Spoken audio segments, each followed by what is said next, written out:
All right, we are officially live. And I want to welcome Deborah Zelinsky, who serves on our medical advisory board. And we're so excited to present another part of our educational series from our medical advisory board at Hope for HIE. My name is Betsy Peelan. I currently serve as the president of Hope for HIE. And I work with Jennifer Cages, who is also on our board of directors, who has helped to cultivate and manage this amazing group of professionals that has come together to help us move our organization forward. So thank you so much for being here this evening. And if you want to, introduce yourself and talk a little bit about your expertise with our community, that would be fantastic. Oh, well, thanks, Betsy, for having me. I put together what parents should know about vision development in children with HIE. And so I thought I'd start with what got me interested. We had a patient with HIE years ago, and at that time I hadn't heard of it, but they got a lot better and developed, and the parent was crying because their child was told they'd be blind, they wouldn't be able to do anything. And then all of a sudden their child started seeing movement and seeing colors and seeing shapes. And so it was really gratifying. And the neat thing is that eyeballs themselves to just look at or get kind of boring after a while because it's the same things, but brains are always changing and everybody's brain is totally different from each other. So that's what the Mind-Eye Institute emphasizes, that we view people in terms of brain function rather than eye function, because it's the brain that's controlling the eyes, and actually the retina is an actual piece of the brain. So we're dealing with brains, not eyes, and all the neuroplasticity research is showing how brains continue to change. So this is kind of what we do. Instead of just looking at a target and putting attention on it and saying, what is that target looking like? Is it clear or blurry? We're looking at not only what something is, but where it is, the speed, when it is, personality traits of who is a person, what interests them, and then posture reflexes, and then how they feel. Because if you are having trouble being uncomfortable or being fatigued, you're not going to pay attention to what's going on around you as much, and that all affects what you're looking at. Eyesight is central and peripheral. That's on the outside, but there's a lot of things on the inside. We're looking at not just can your mind see a target, but what does your mind do with that target? Eye usage depends on the environment the same way that leg usage would. So I put 3 pictures together, and this is an example of legs. So if you were a leg doctor, not an eye doctor, and you went to a leg doctor and said, do my legs work? Each of these people's legs work just fine. And that's what eye doctors do. They go, you bring your child to an eye doctor and they say, sometimes the eyes are fine, but the brain isn't working. So if the legs are a certain way, here, the person is choosing a comfortable speed to run at. Here's a person that's running late somewhere, and they're choosing to move their legs a little faster than they're comfortable with, but they can tolerate it. And here's a person who's running for their life, and their legs are at they're at every bit of usage of energy. So the recovery is going to be different. The first people running for fun are going to recover quickly. The second person's going to recover after a few minutes. The third person is going to take a long time to recover and might have PTSD. So eye usage is the same way. People can use their eyes comfortably, they can use them and tolerate, or they can use them and be having a trouble recovering. Each patient's different in comfort, tolerance, and protective modes, and each patient's motivation is different. Each patient's attention is different. Each patient's energy is different. So what you have to do is balance your eyes. What they do is they balance the outside eyesight with internal comfort. The retina in the eye is curved. It's the inside of the eyeball, and light coming from the outside is balanced with everything happening in their blood vessels on the inside and how comfortable they are. People make decisions. You decide, you know, if something's easy and it's fun and you can do it, you say, great, I'm comfortable. It won't take me much energy. I want to do it. Or you could say, it's hard, but I choose to take the energy. Or you could say, it's too hard. I'm not even going to try. I can't anymore. Then they have priority rankings. You know, you could say, it's not really needed, so I'm not going to bother. It's needed, but if I don't do it, no big deal. It's needed, but not this minute, or I need to immediately. And then there's perceived abilities of I can, I can't, I'll try, or I'm not going to try. This is how children and people go about aiming their eyes. If something is in their environment, we have children that come in with HIE diagnoses and will take something colorful and jingly and move it in front of them. And some of them choose to take energy and try to find it, and some children just don't bother. So that tells us a comfort and a tolerance range. It also tells us what field of gaze they're more comfortable in. The way that the world is there's a lot of stimuli all over the place. And typical eye testing doesn't always address that sensory overload. Peripheral eyesight is really necessary. And in HIE patients, most of the time they're using peripheral eyesight, not central eyesight. And it's critical, but a regular test would block it off and just have you look straight ahead for central. So the central eye testing tests only 6% of the incoming information. When you look at a target and on a letter chart, or if you have a child and they're putting a butterfly or something up on the wall and say, here, look, or they have a stick and they say, here, look, that's the central attention. The other 94% is coming at you, and it's from the peripheral and the central. It's a lot. So if I look straight ahead at my computer right now, I still am aware of the floor, the ceiling, the walls, everything around me. That takes up 94% of the space, and the little thing that I'm paying attention to on the computer only takes up 6% of the space. So why are we ignoring 94% of what's going on? Mainly because that 6% translates into 1 million signals that are going in further processing the brain, and the other 94% altogether only contribute to 200,000 signals. It's the equivalent of having a large state like Wyoming that's huge with very few people in it versus a small city that's jam-packed with people.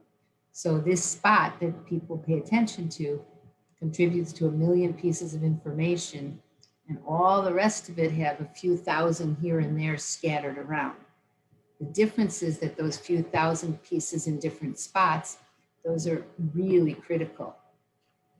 They are linked with posture centers, sleep centers, mood centers, and then some for judging size and shape and location and speed. And the 6% is for clearness versus blurriness. And they're slower signals because you don't get them until you aim and then focus. So for babies or children with HIE, they're using the 94% first, and they're not getting to the stage where they have to aim and focus. They don't often have eye contact. So the central eyesight is based on stationary targets, but moving targets are what people have to look at a lot. And babies with HIE are usually dealing with moving targets in their periphery. And it uses the peripheral eyesight rather than central eyesight. It's a whole different part of the eye. So I just thought I'd throw in a couple of slides, actually 3 slides on what the retina is doing. It's actually a piece of the spinal cord. You have the spinal cord at one end and the retina on the other end. It's a piece of your brain that develops. And it's amazing. If you blow it up bigger, you get a lot of different types of cells in it. There's blood vessels that are nourishing it. These purple things are the rods and the gray things are the cones. And then the next slide takes a little corner of one of the rods. There's 120 million rods in each eye. So you take one of those rods and blow it up and you get this. And you have the blood vessels, the nourishment tissue, and a part of a rod. Look at all the chemical things that are going on differently in light versus darkness. There's so much that's happening at the retinal level. The retina has its own immune system. It has its own circadian clock. And it's crazy what's going on at the retinal level. So a routine exam may not be enough for the children with HIE. Mm-hmm. The routine exams emphasize eye health and clearness, and these are really important, but they don't always address the interconnected visual systems. So what the mind eye does is, instead of looking at the eyes as a piece of your body in isolation, we're looking at different visual skills and how they interact with each other. For instance, your eyes and ears, and how eye-ear coordination develops, just like eye-hand coordination develops. Or for instance, the head and the eyes will turn toward a loud noise because the neck is also involved in development. And that neck connection, the eyes, the ears, they're all important, and they need to be included when you have a visual testing. So you all familiar with babies, you know, that creep and then crawl and then sit and then stand. And when you're creeping, the reason you would be moving around is because you might see something or hear something in your environment and want to explore. If you're not really seeing things around you because the HIE is preventing that, then sometimes children don't necessarily have the motivation to roll over and creep and crawl, or they use their ears to do it. And if they hear things that are interesting, they might start moving toward them. Then they're building an auditory space, but they're not matching the visual space to the auditory space. So what should a parent look for in an eye exam? The main assessments would be eye movement control, which is part of attention, awareness of space around them. Like I said earlier, that when we test children, we're looking for, you know, where they're interested. If you take something and move it around and they're not even paying attention, and you move it over to the other side and then they're like trying to look at it, you know, the other side is a good side to get to them. And you can use glasses to make everything move to that side. Looking at awareness of space, eye movement control, as I said. Also internal visualization.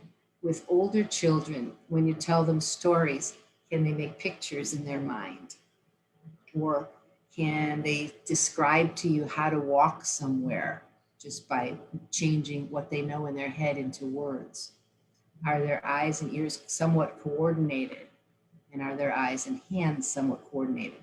When they start to reach, are they able to glimpse shapes, to grab something and know where things are? Those are the main assessments that we're looking for.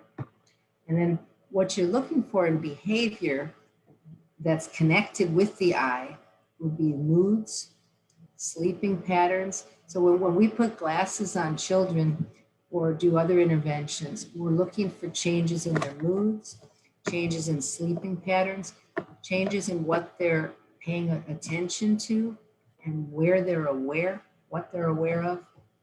One child we had, the mother called up and said that now if she walks down the steps and the child's in a playpen, the child will look up at her coming down the steps, and she had never done that before.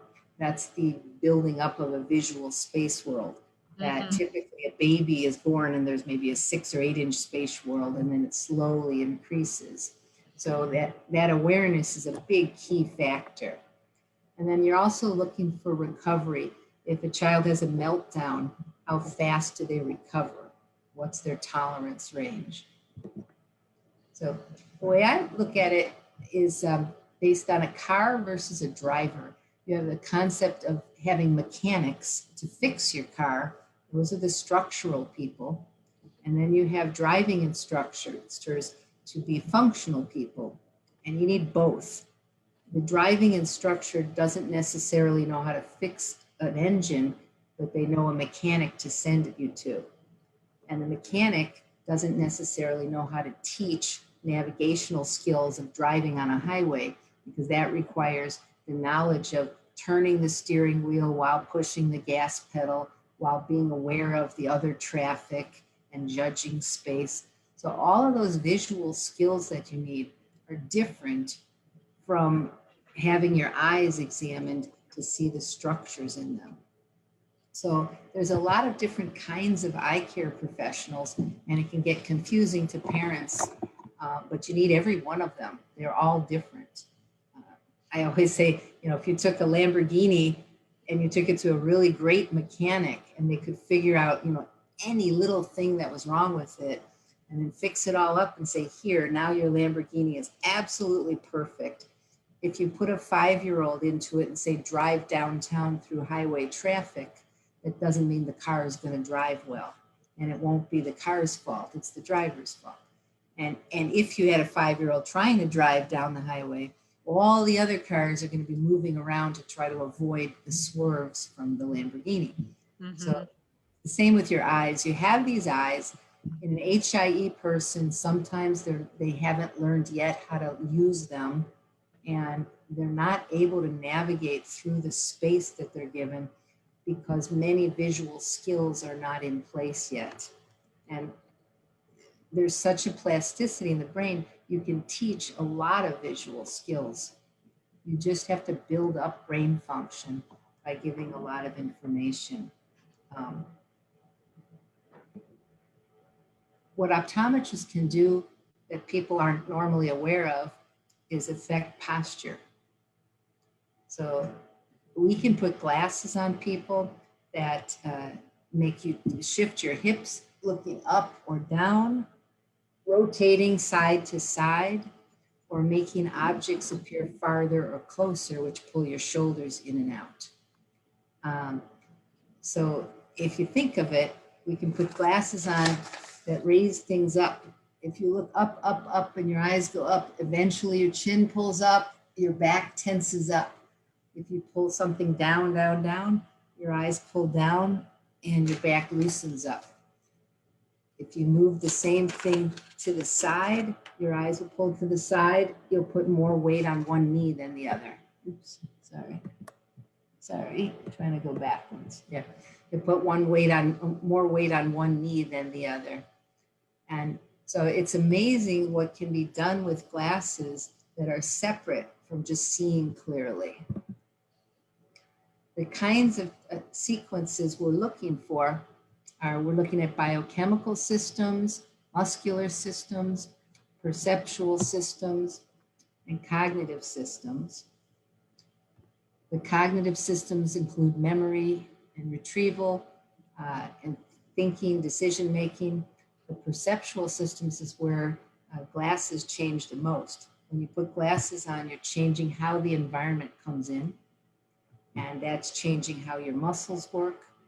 And there's new research that we're working on how eyeglasses would affect the chemical processing at the retinal level, which then would affect the rest of the body. But that's newer. It's never ending. There's so much neuroscience that is coming out now with things that the retina is connected to, kind of amazing.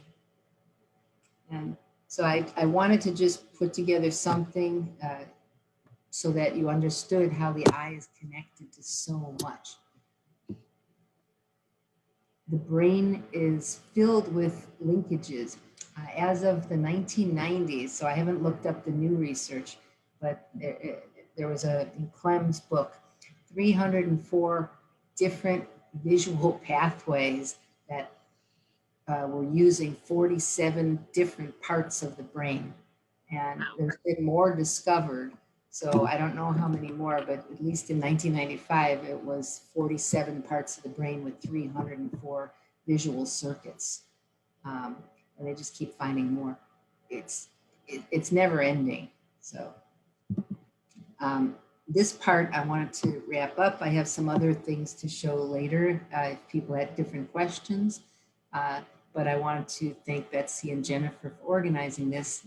And then our email would be info@mindeye.com. Our website is just mindeye.com. So I had something here to answer questions with. Great.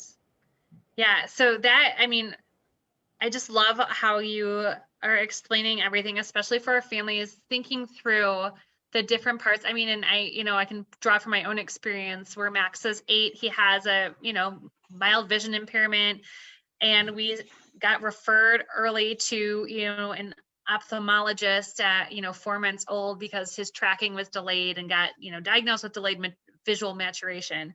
And we had gone through this ophthalmology journey. And to your point earlier, that's missing quite a bit of actual functional visual assessment. And it wasn't until one of my fellow HIE mom friends, who is a teacher for the visually impaired, said, why don't you push for a functional visual assessment?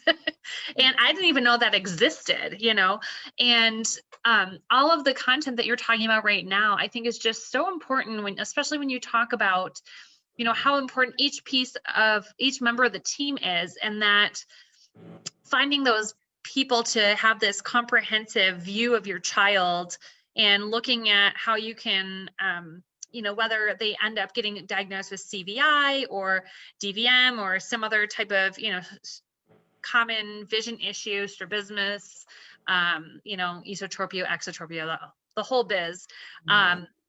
What parents can know, what questions, like that's part of this, when we're educating families, is like talking about what questions to ask.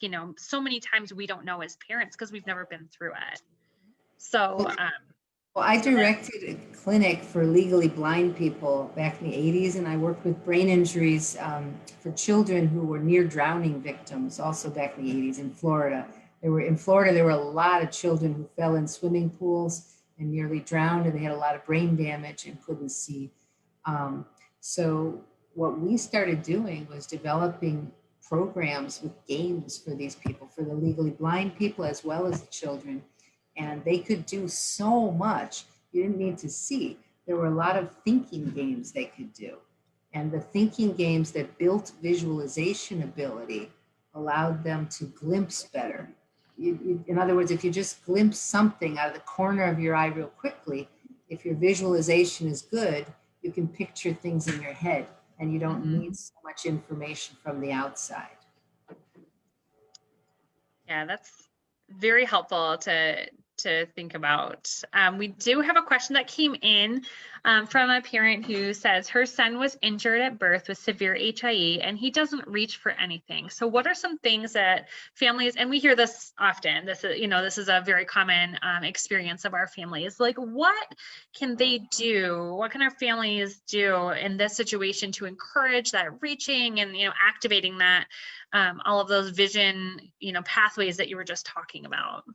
Well, the first thing I want to know is, does he reach for a sound? If you have like a bell ringing or keys jingling or a toy that makes noise, does he reach for that?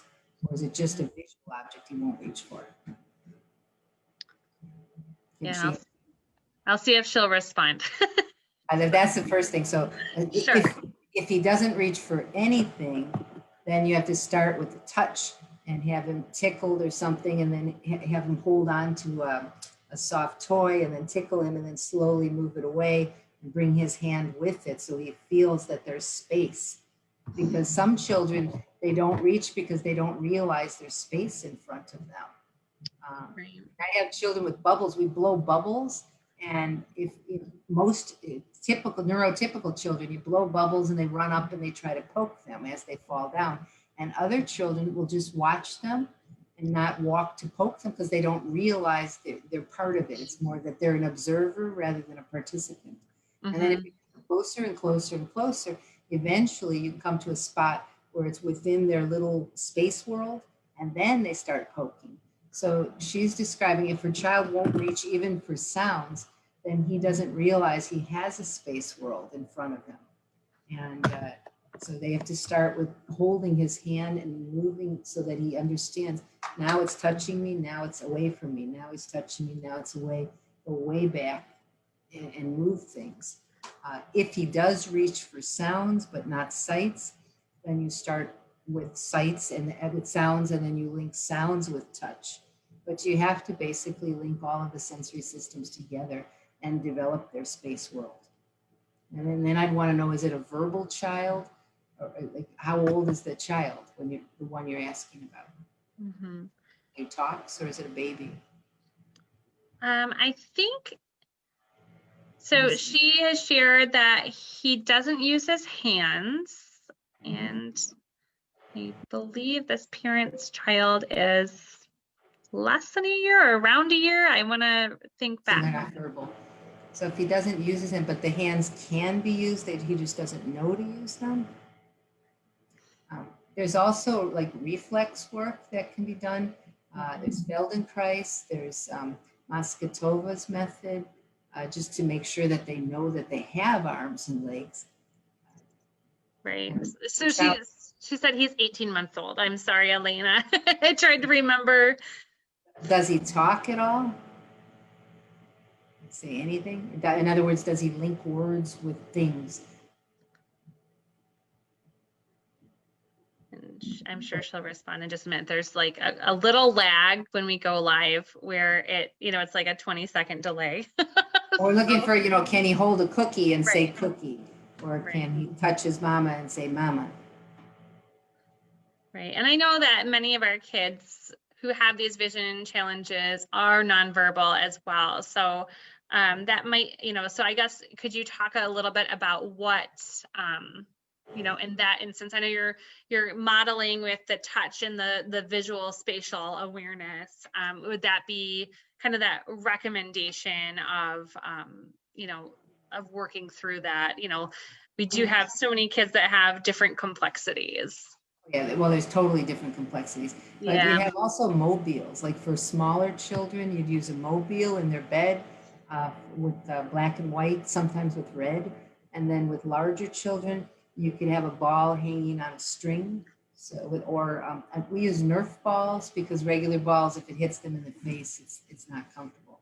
But if you take a Nerf ball and you string a fishing line or something through it, take a needle and poke it through it to tie the fishing line on the bottom, and then have the Nerf ball hanging with an old, like with the 18-month-old, even though they don't use their arms, even if their arms are by their side, can they tap with their fingers at all?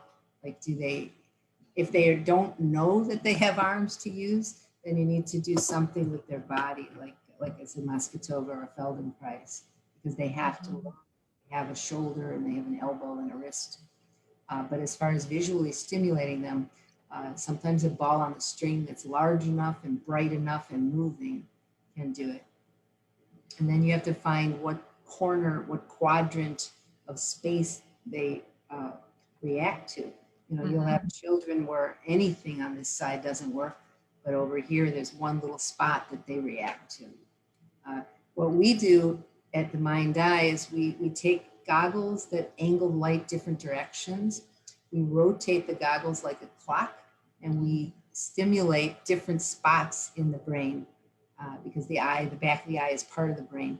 And then we'll turn and turn and turn all different directions. And you'll see with an HIE baby, you'll see dullness, dullness, dullness. And then you'll hit maybe one spot, one little section that you get a bright reflex. And you're like, that's the entry into their brain. And you start there. And you wake up their brain through that pathway, and then slowly build up pathways around that.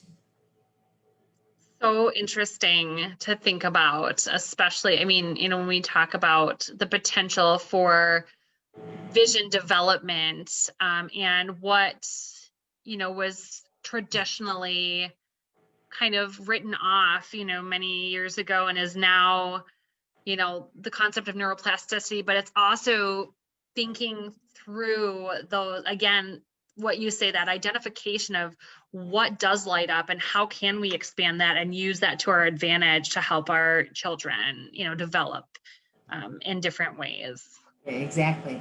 It's fun to find that spot. Because it's like if there's a pupil reaction, so we start with a light and shine it on their pupils. And if the pupils move, that means the light's getting in their brain. Mm-hmm. So that's different than somebody with total blindness.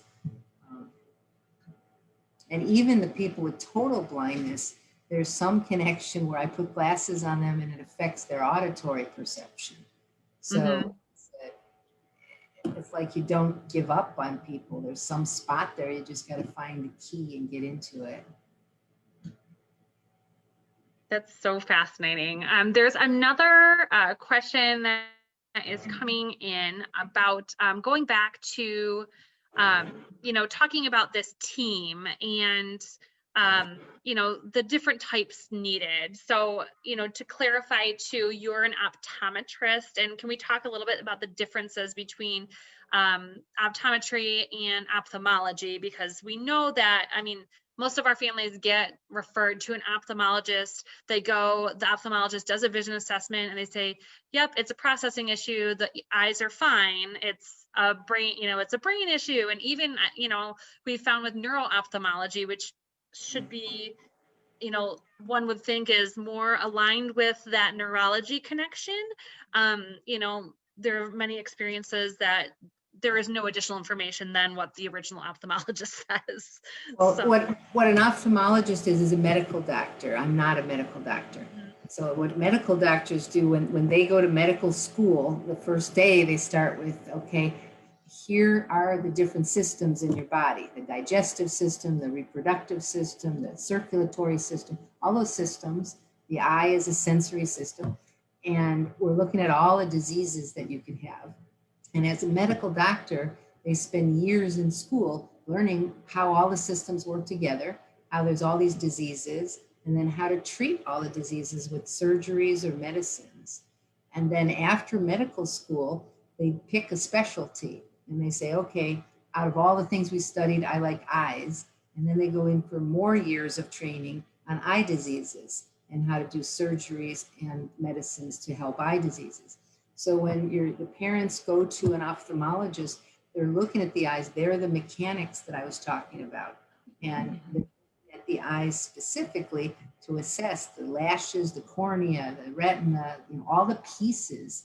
And they're looking for diseases because as a medical doctor, they're trained to treat eye diseases. And in HIE, sometimes you'll have the retinopathy of prematurity, but other than that, sometimes you won't have any eye disease. And that's why they say, well, it's a brain problem. And so we just label you CVI, and you'll have cortical visual impairment, but your eyeball is fine. Everything works. And so the neuro-ophthalmologist has gone through the same schooling, medical doctor looking for diseases, then into eyes looking for diseases, and then specifically into diseases that will manifest themselves in the eye. So a neuro-ophthalmologist is somebody you would go to when the optic nerve looks really weird, and they would assess and say, because your optic nerve looks weird, therefore you might have Alzheimer's disease. Or they'll look at something else, there'll be a visual field missing, and they'll say, you might have a brain tumor, or you might have something that's affecting you neurologically. So a neuro-ophthalmologist is a medical doctor who's looking at the eye from what diseases in the body will manifest themselves with eye problems. And when you go with HIE, you still don't have an eye problem. You have a brain problem. So you're out of their 11 or 12 or 13 years of schooling, because for you, a parent of an HIE child, it's not the right place. Mm-hmm. It is the right place if you have a pupil abnormality, or if your lid all of a sudden drops down. That's what neuro-ophthalmologists do really well. Out of nowhere, your eyelid starts drooping. That means one of your nerves stopped working. Why? And then they can figure it out. Or your pupil all of a sudden just got really big. What happened? Oh, you could be developing an aneurysm. There's all kinds of things that could be, but that's not, when you go to a neuro-ophthalmologist and the child's eyeballs are perfect and each of the structures is fine and the nerve looks good, if everything looks good, then you're out of their knowledge base. And right. You need the driving instructor, because what as a parent, your job is to get your child to take whatever input they get and be able to navigate, walk around, look at things, reach for things, link what they see with what they hear, those types of things. You know, develop the ability to visualize in their mind, develop the ability to create ideas, be creative. That's all separate from ophthalmology. So as an optometrist, the word metrist is measurements. So years and years ago, after World War II, optometrists were chosen out of high school, basically, to measure eyes for the soldiers that were coming back from the war needing eyeglasses to see clearer. But then in the 60s, they made optometry a full 4-year course after college. And then in the 80s, when Reagan was president, he changed the rules for optometry, and they had more teaching. And then it became a full-blown learn how to prescribe medications, learn how to do minor surgeries type of profession. And now in the 2000s, what Mind-Eye is doing is we're trying to change the paradigm to say that the eye exams that are currently being done are for central eyesight, but technology has changed everything so that there's computers and scrolling and moving targets and traffic and everything that now requires assessments of peripheral eyesight. So we're trying to enhance the current eye exam to kind of go along with the technology changes in the world. That makes sense.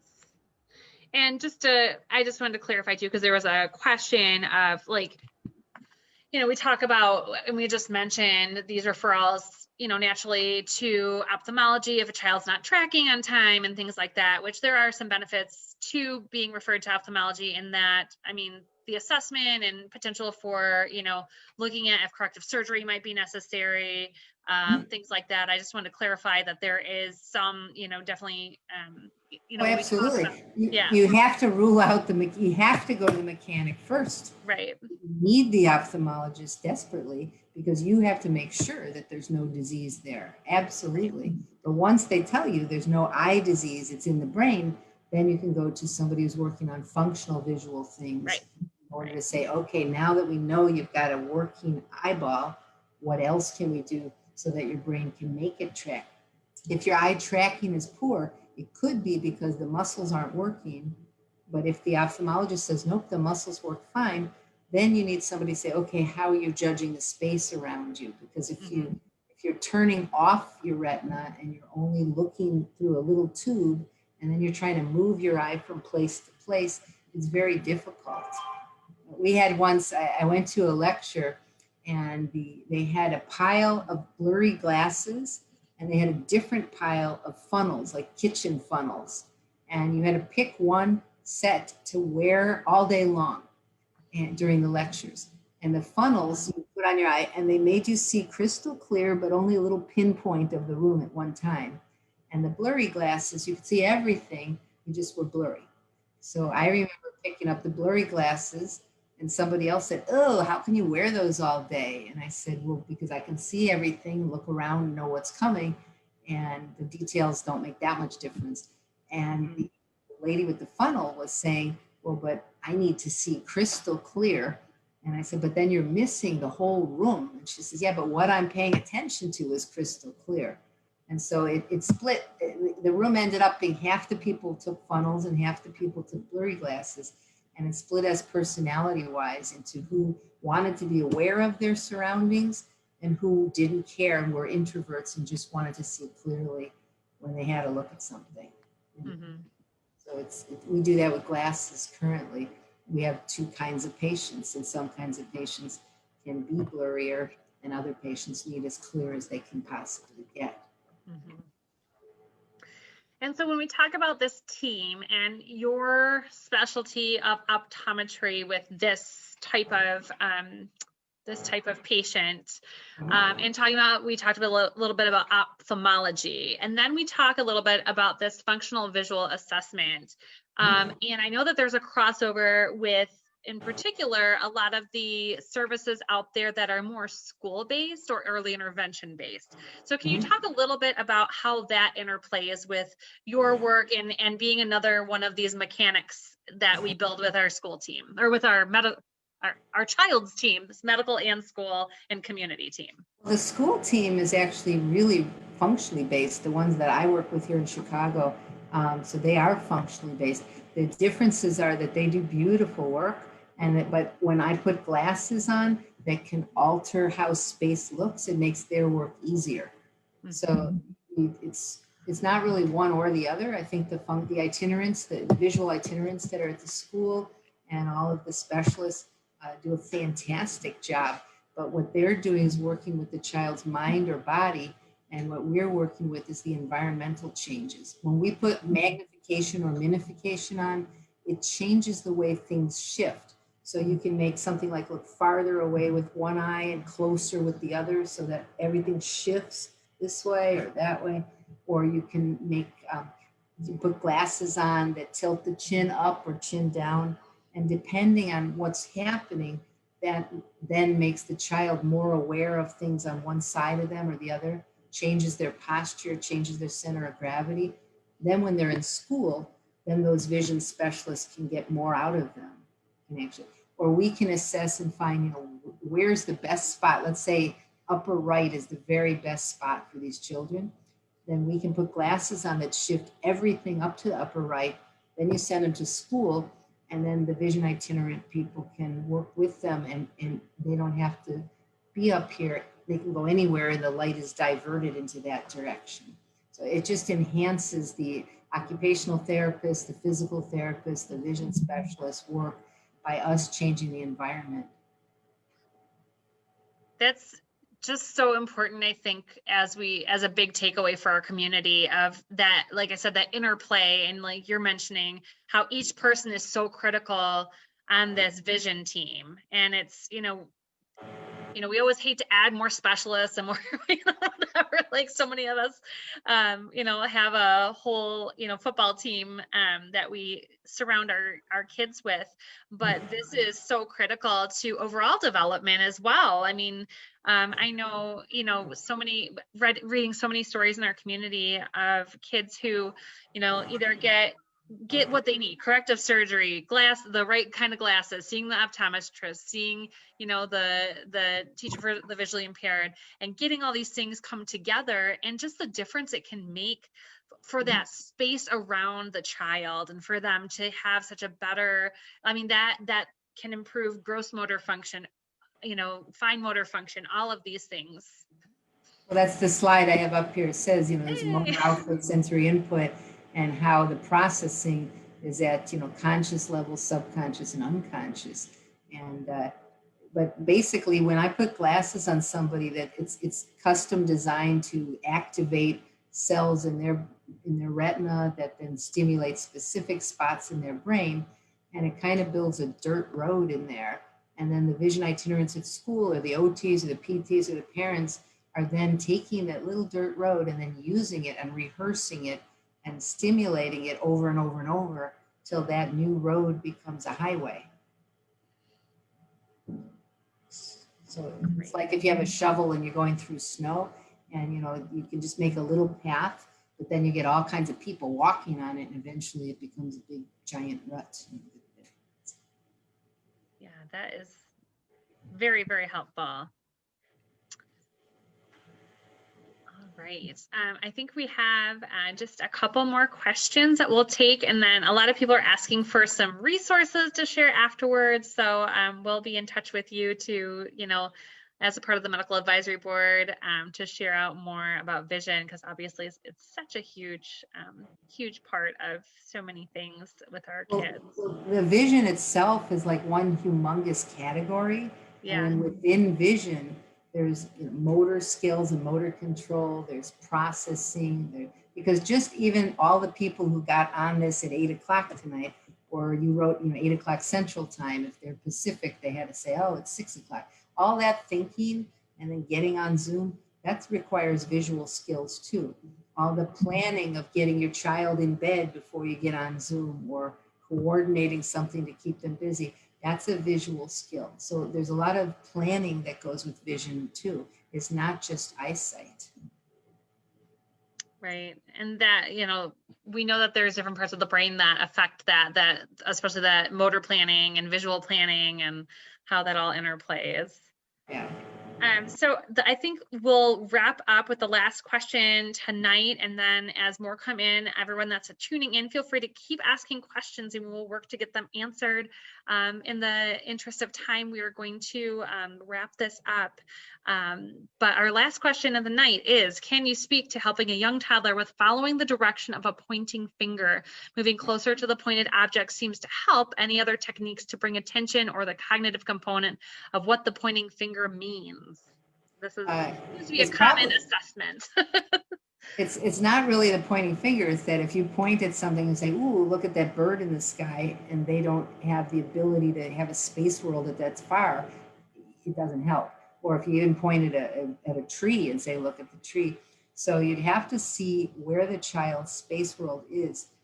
We do it with a pen like this. We would put a pen in front of them, and we'd say, okay, I'm going to lower the pen down. This is Bill Padula's testing. Anyway, Bill Padula said, you lower the pen down and have the child say stop when they think it's right in front of their eyes.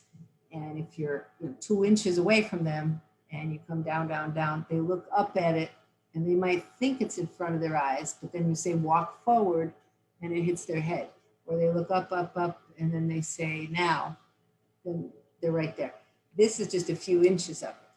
If you're a foot or 2 out or 3 feet out and you do this, many children cannot do this. So you have to measure where their sense of space is. Mm-hmm. Come from above, you lower the pen and you say, tell me stop when it's in front of your eye. And if they say stop, then you have them walk forward to see if they're at their eye level or not. And you can come up from the bottom also. So anyway, you're asking about a finger pointing. Before you get into the finger pointing, you have to see where their space is good, and every child is different. So if you have a child that only has a 1 foot radius, then you have to finger point within that 1 foot radius. If you have a child with a 4 foot radius, then you have to finger point to some object within the 4 feet.